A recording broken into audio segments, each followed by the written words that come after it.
Hello, everybody. My name is Kathy Streng, and I'm an early Head Start home visitor with Centerstone. If you are interested in any information about Centerstone services, I invite you to visit centerstone.org. You can also call 1-877-HOPE-123 or call 877-467-3123.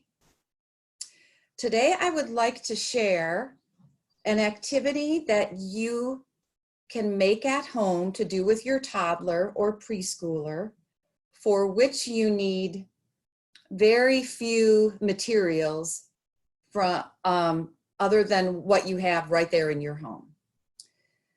And I also want to take this point before we go any further, or take this time to remind you as parents how important you are as your child's first teacher. And you will always be your child's first teacher. And your role is so important.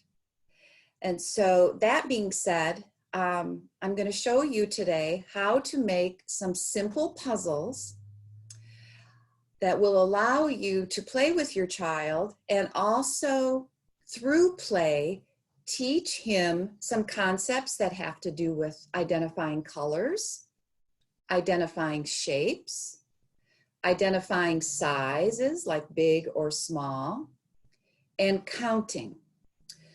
So let's see here. I'm going to show you 3 finished ones that I made. So obviously, by the way, let me back up a second.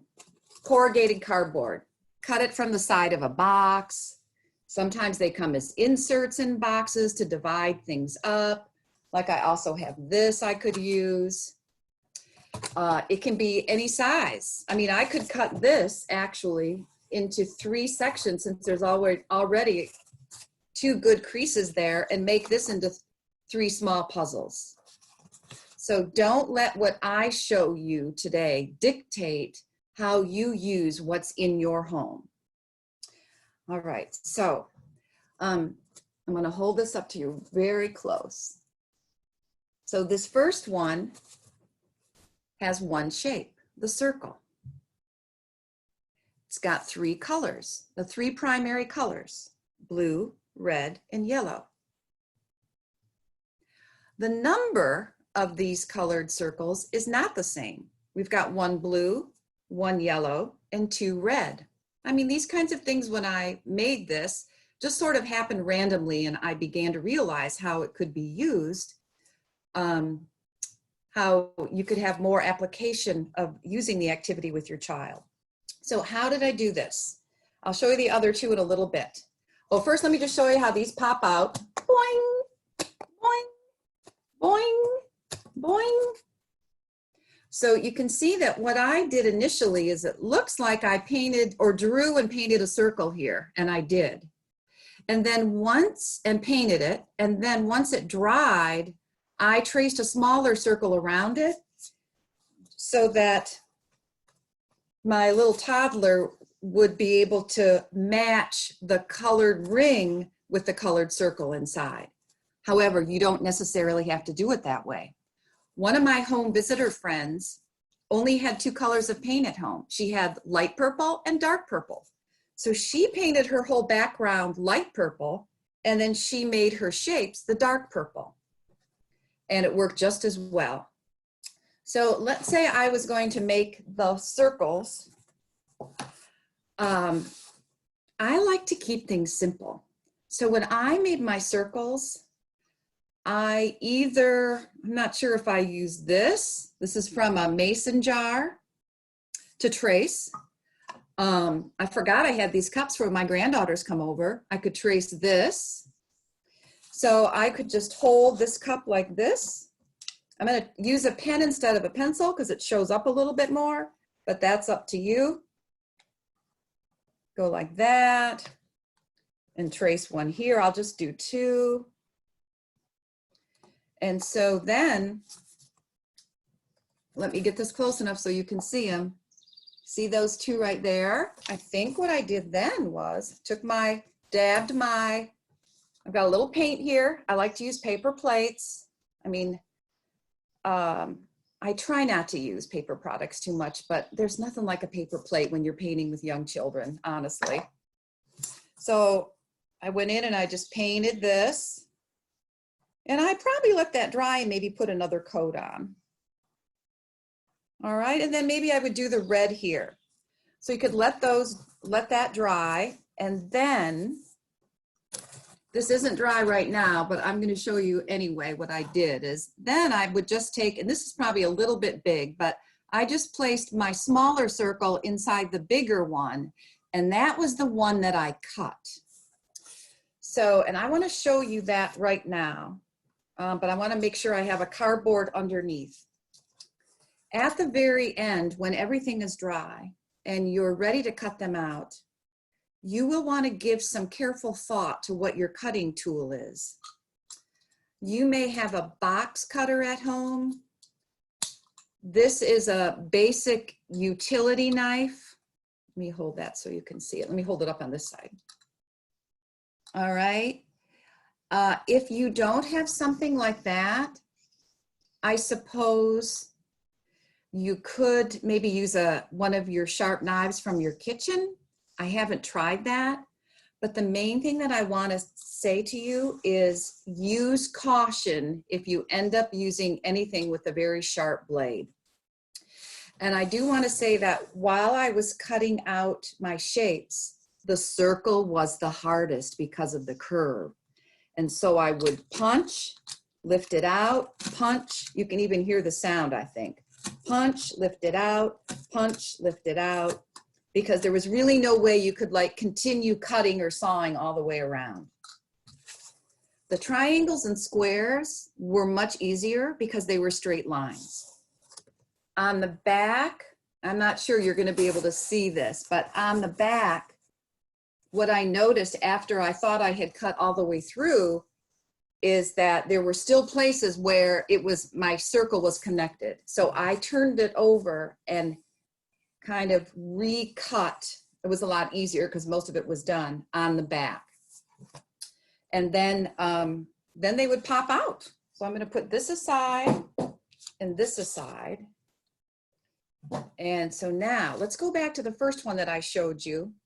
And there are probably, you may discover with your child, because I haven't had an opportunity to use these with a toddler or a preschooler yet, you may discover some other ways to play and learn with your little boy or girl. So again, like I mentioned earlier, you're talking about one shape, circle. You're talking about 3 colors, red, yellow, and blue, and you can count. And so I don't know, maybe your child pops one of these in here. I mean, now you've got another whole conversation. Oh, you put the blue one with the red one. It fits, doesn't it? So there's actually more versatility here than I thought. And is there a right and wrong? I'm not so sure. And oftentimes when you introduce an activity to a young child, they will enjoy having the freedom to just explore it in the way he or she wishes. So you might see them, put them in different spots and not necessarily match them. And then you can gradually introduce that. Like, oh, let's see if we can match the red circle and put it inside the big red circle. All right, so then here's another one. A couple of these have fallen out already. So you can see with this one, I added a square. And so I have 1, 2, 3 squares and 3 circles. I have 3 colors, green, oh, I can see there it is, green, red, and blue. So what are the things that we could talk about with your child, or that you could talk about with your child and help your child identify? Well, now you can talk about square and circle. You could talk about red, blue, and green. And you could count these because there's 2 reds, there's 2 blues, and there's 2 greens. Oh, and you know what I just noticed? Look at this. These 2 squares are both green. These 2 circles are both blue. But look what happened up here. One is a circle and one is a square. There are so many rich opportunities for language development and modeling new words for your child, more than I even thought. And again, like I said, I think you will probably discover more with your little one. So here's the last one.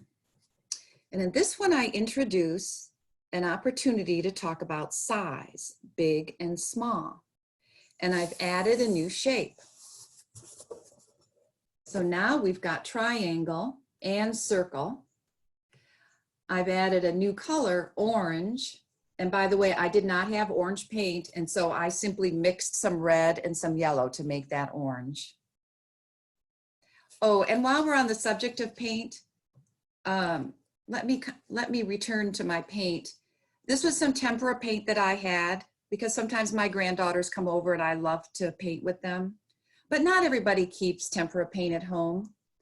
You might have watercolor paint, you might have markers. I'm not sure colored pencils would work very well, but they might. Crayons would work. And then some people who enjoy making crafts have these little bottles of craft paint that I think are less than $1 at Walmart. So those are just some other suggestions that might work for you with what you already have in your home. All right, so back to this one. We now have size that you can talk about. We have big and we have small. And we have triangle and we have circle. And again, we can count. We've got 1, 2, 3 circles and 1, 2, 3 triangles. But you don't have to just work with them in the puzzle because they pop right out. You can also play with your child by manipulating them and moving them around and talking about, oh, these two are not the same, but these are the same, and some different ideas like that. So I hope that made sense to you. I hope you consider trying this. I had lots of fun doing it. And I want to thank you. Oh, hold on. Before I go, I forgot to tell you this. You saw how I traced a circle. That was super easy, but I don't have a lot of square things in my house. So this is one of those things that came in the mail this week, and I just wanted to tell you how easy it is. Just take it, cut on one of the lines that's in it, or fold it, or whatever you want, and just eyeball. You can just eyeball a square, you can eyeball and cut a triangle, and then just trim it if you think it needs a little trimming. It doesn't have to be all fancy-dancy measured and everything. Okay, that was the last thing I wanted to add. Thank you so much for joining me. I hope you have a good time trying this, and your child too. See you next time. Bye-bye.